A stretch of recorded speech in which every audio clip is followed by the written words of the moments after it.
absolutely no introduction. One of the finest actors of Hindi film industry is sitting next to me. बहुत बहुत स्वागत है मनोज आपका। और मैं दिल से बोल रही हूँ, मैं बहुत बड़ी फ़ैन हूँ और मैंने थोड़े दिन पहले गैंग्स ऑफ वसेपुर ख़त्म की है। संडे को इनफैक्ट दोबारा से तीसरी बार मैंने ख़त्म की है, मेरे को इतना पसंद है वो। और फिल्म के डायरेक्टर भी मेरे साथ हैं, डायरेक्टर चिन्मय मांडलेकर। बहुत बहुत स्वागत है चिन्मय आपका। और इस फिल्म में जो किरदार मनोज ने आपने निभाया है, वो खुद मेरे साथ इस वक्त हैं मधुकर झेंडे। नॉट जेंडे, इट्स मधुकर झेंडे। बहुत बहुत स्वागत है आपका। एक बार आप माइक ले लीजिए ज़रा। Manoj, I will start with you first. पहला सवाल आपसे है, जब ये स्क्रिप्ट आपके पास आई, जब ये कॉन्सेप्ट आपके पास आया, पहला थॉट, कहते हैं ना, कुछ स्ट्राइक किया, स्क्रिप्ट में कुछ स्ट्राइक किया कि हमें इस कैरेक्टर से हटकर इसके आइडिया को अपनाना है, कैरेक्टर में नहीं जाना है, वो क्या सोच थी? देख, कैरेक्टर में तो जाना ही था क्योंकि उसके बिना कोई चारा होता नहीं है। लेकिन सबसे ज़रूरी चीज़ थी मेरे लिए कि वो आदमी दिखना चाहिए था। मेरे लिए मधुकर बापू राव झेंडे, वो आदमी बहुत ज़रूरी था देखना, कि एक आम आदमी, एक मिडिल क्लास आदमी जिसका एक छोटा सा परिवार है, वो अपने परिवार से कितना जुड़ा हुआ है, और लेकिन साथ ही साथ कितनी शिद्दत के साथ वो अपनी ड्यूटी भी करता है उसको, और अपनी ड्यूटी के लिए भी कितना समर्पित है। लेकिन पुलिस वालों का जब नाम आता है तो बड़ा इंटेंस, एक स्टीरियोटाइप है, लेकिन वो उसको हमको बरकरार नहीं, मैं कहीं ना कहीं मेरे दिमाग में था कि इस आदमी को पुलिस की वर्दी में भी एक रेगुलर आदमी दिखाना है। तो वो एक मेंटेन करना था हमको, कि पुलिस की वर्दी में भी सारा कुछ होते हुए भी ड्यूटी है, मिशन है, सब कुछ होते हुए भी वो मिडिल क्लास उसका जो है वो कहीं से खो न जाए, वो सामने आता रहे, लगातार आता रहे, और लगातार ये लगता रहे कि वो बहुत ज़्यादा पैशनेट तो है लेकिन उसके पास में रिसोर्सेज बहुत कम है इतने बड़े क्रिमिनल को पकड़ने के लिए, और इतना शातिर क्रिमिनल काल भोजराज।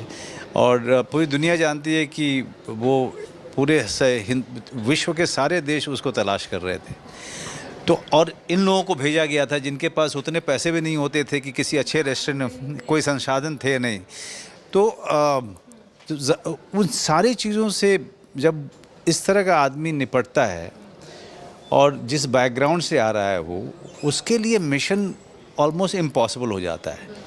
लेकिन purely because of his passion, purely because of his perseverance, and एक जो वर्ड बोलते हैं, चिन्मय बोलते हैं कि टेनिशियसनेस, इन सब चीज़ों को ये इनके अंदर में उस समय इतना था, ये सब, ये अभी भी उसी तरीके से, अभी भी, हाँ, अभी भी वो उसी झंडे साहब अभी भी उसी तरीके की हैं, एट द एज ऑफ 88 अभी भी वैसे ही हैं।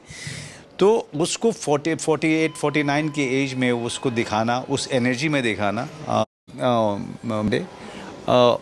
other than his own personality, he wanted to add few more liveliness to his character.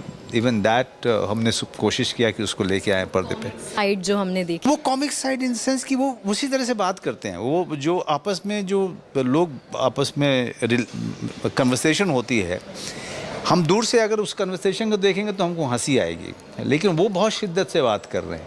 तो इसको हमको अकम्प्लिश करना था, इस चीज़ को।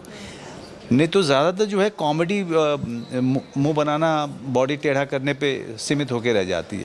इजी होता है कॉमेडी करना या मुश्किल होता है मनोज? देखिए, एक्टिंग करना बड़ा मुश्किल काम है। एक्टिंग ही मुश्किल काम है।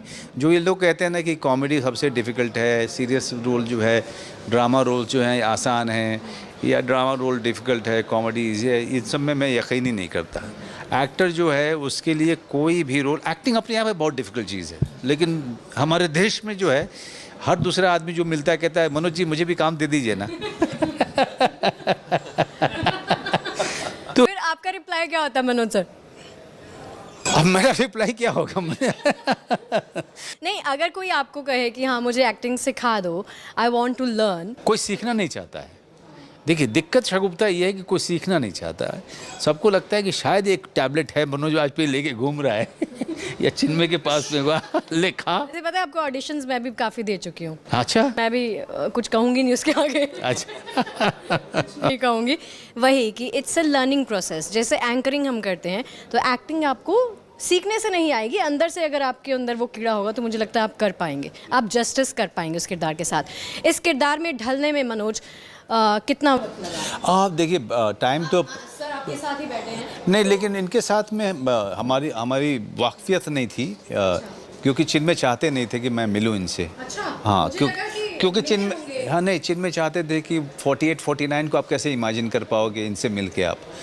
तो जाहिर सी बात है कि उसमें बहुत सारी चीज़ें जो इनके अंदर में अभी भी है उसको भी रखो, और या इमेजिन करो कि जब ये उस समय होंगे तो किस तरह के होंगे। तो ये सारे चिन्मय का ये इंस्ट्रक्शन था कि बिना मिले हुए हमको ये अचीव करना है। तो रीडिंग से, बातें करके, वो सारी चीज़ें, देखिए आप चाहे जितना प्रिपरेशन कर लो हम, और जबकि हम प्रिपरेशन करते ही हैं, लेकिन जब शॉट शुरू होते हैं ना, शूटिंग शुरू होती है, तो बहुत सारी चीज़ें काम नहीं आती हैं, बहुत सारी नई चीज़ें एक्सप्लोर होती हैं। It's just that when you are prepared, you are ready to take all of those things which is being explored on the set. अगर प्रिपेयर ही नहीं हो, आपको पता ही नहीं है ज़्यादा, तो फिर आप वही ज़ीरो से शुरू कर रहे हो। लेकिन जब हम शूटिंग के लिए जाते हैं तो कम से कम हम 5 पे होते हैं। अब हमको 10 अचीव करना है, और 5 जो है बाकी शूटिंग करते हुए हम अचीव करते हैं। कोशिश तो यही रहती है। तो टाइम लगता है उस चीज़ बहुत टाइम लगता है, बहुत टाइम लगता है।